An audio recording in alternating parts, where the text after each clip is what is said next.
আমার সময়গুলো কেমন যেন থমকে আছে, নীরব নিথর হয়ে পড়ে থাকে, বিষণ্ণ আর বড় বেশি একাকী। আমার আকাশে কেন যেন সূর্য হাসে না। রাতের আকাশেও তাকিয়ে দেখি চাঁদ মামা নেই। পৃথিবীর সব নির্জনতা, সব কষ্ট আমাকে একে একে কাছে টেনে নেয়। আমি অবাক হয়ে যাই, আয়নায় এই আমাকেই দেখে। খোঁচা খোঁচা দাড়িগুলো জানিয়ে দেয় আমি কতদিন একাকী আছি। এলোমেলো হয়ে বড় হয়ে যাওয়া চুলগুলো জানিয়ে দেয় নাপিতরা তো আজকাল বড় বেশি বেকার সময় কাটায়।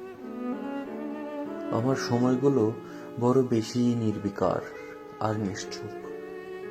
হয়তো কেটে যাওয়া আমার এক একটা দিন কেবলই কেবলই পাথর সময়।